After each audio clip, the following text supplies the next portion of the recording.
So grace and peace to you from God our Father and from the Lord Jesus the Christ. Amen. So I commend to your care and to your reading pleasure Psalm 121. I hope that you'll consider going home to read it because I'm preaching on it this morning. So I wanted to use it as I reflected this week about Mary Ellen's funeral and upon the children's message this morning. I decided to also preach on it. So my help comes from the Lord who made heaven and earth. It's a fascinating world in which we live, indeed, isn't it? The more and more ways that we come up with in order to help us stay connected with one another, like new apps, new sites, new groups, new activities to get you attached to like-minded people. And yet we hear stories every day after day, about how people feel increasingly isolated or alone.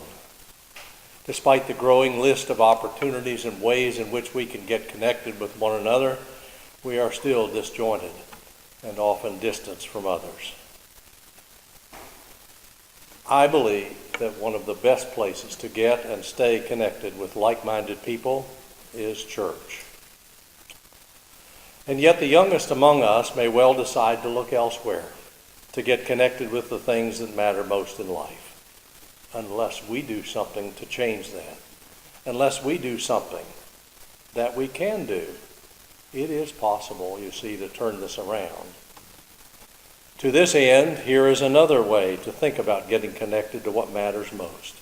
And I'll get to it. I won't get too preachy, I promise. Where do you go to encounter the sacred? And that's kind of the question I wanted to raise with you today. Where do you go to encounter the sacred? Where is your holy place, as it were? Where do you feel really connected with nature, with your family, with friends, with colleagues? There are 15 Psalms in the Bible, Psalms 120 through Psalm 134. 134, that wouldn't be 15, you'd catch me on that. They have a common subtitle. Under it, it says, after Psalm 121, a psalm of ascents, A-S-C-E-N-T, ascents. The root of the word ascents means to go up. And therefore, the subtitle of this psalm is a psalm or a song to go up or to climb up. Where do you go to encounter the sacred?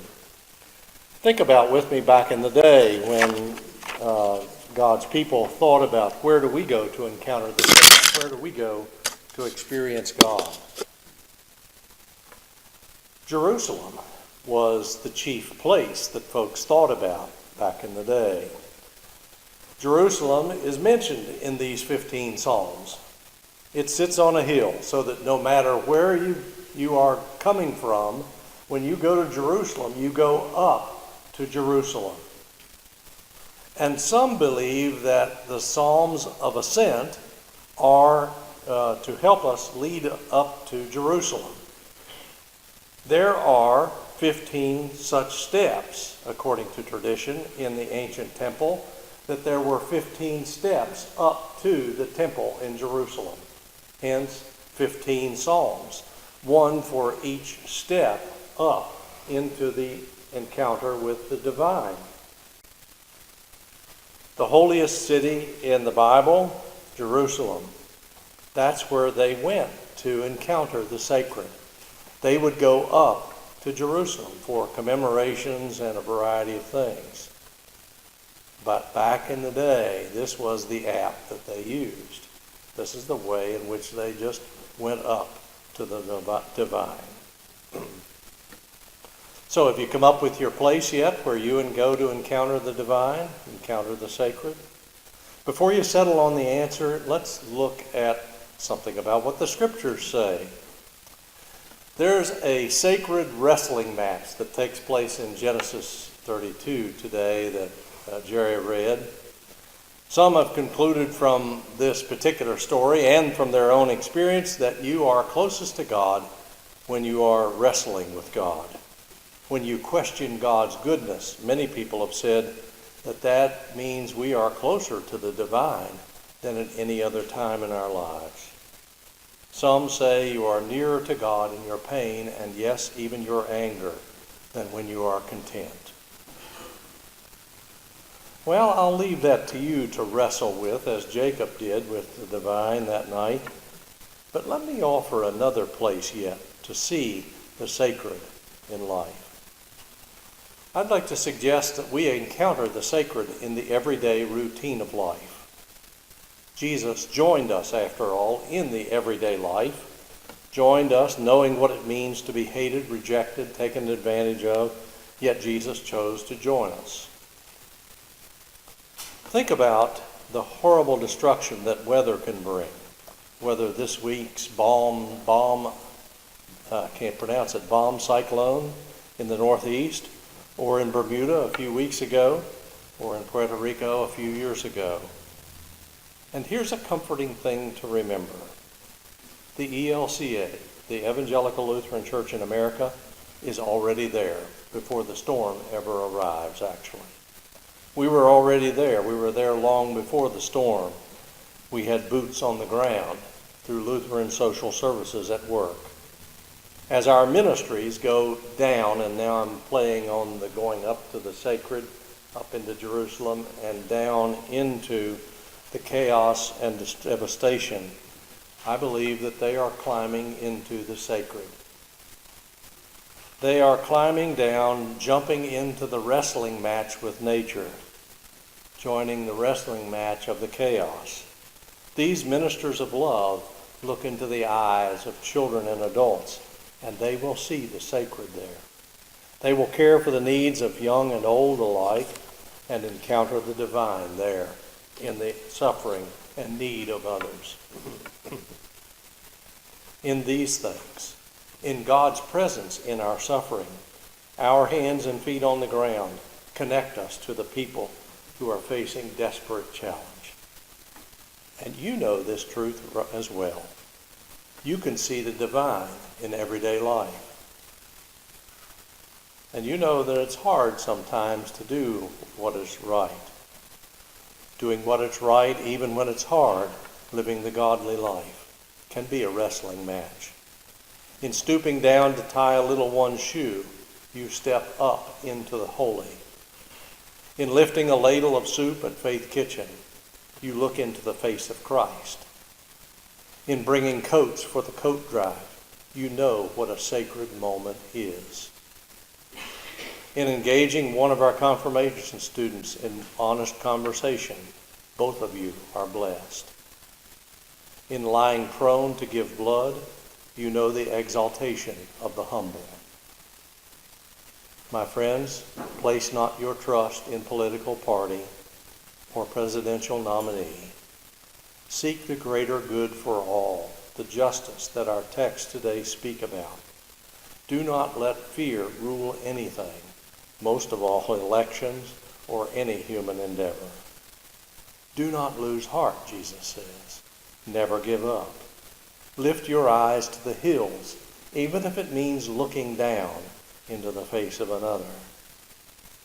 Lift your eyes to the hills and jump down into the wrestling match that is your neighbor's life. So we return to the simple earthly things of relationship, to water that gives you a fresh start every day, bread and wine that is a meal where we stand shoulder to shoulder in our brokenness, in a handshake of sharing the peace, which may be the most meaningful human contact some of our folks here receive all week long. The people around you care about you, and we believe that God has brought us together in this place to experience the sacred right here, right now. If you're having trouble getting connected, leaving church is not the answer. In fact, it may make your journey to connection even harder.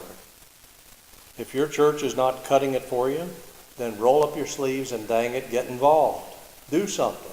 Make it happen. Let's get involved and wrestle with this together.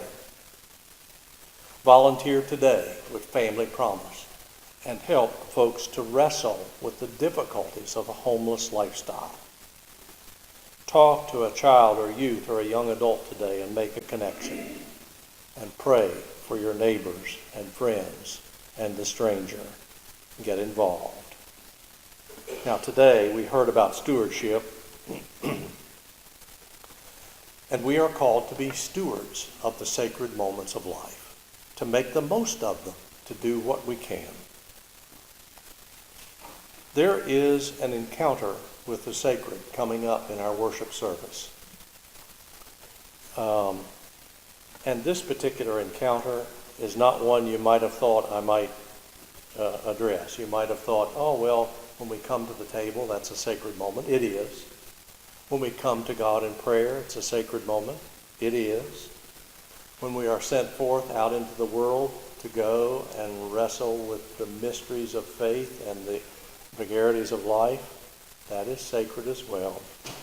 But what I'm speaking about is when that offering plate passes you.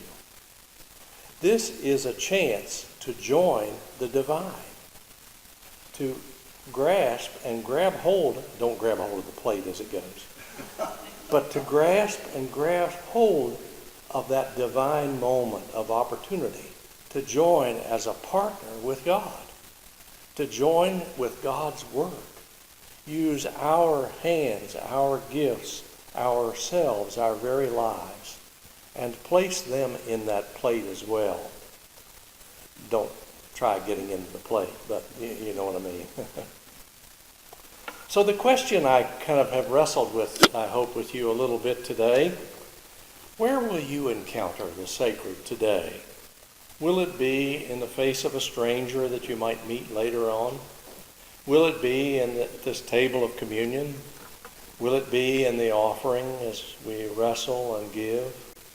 I hope you will wrestle with this question far beyond today's worship service and these few minutes that we have together, and that you will indeed lift your eyes to the hills and climb down into the muck and mire of the daily existence of our neighbor and our family. May God bless you in these moments, even if your hip gets thrown out of joint. May God bless you.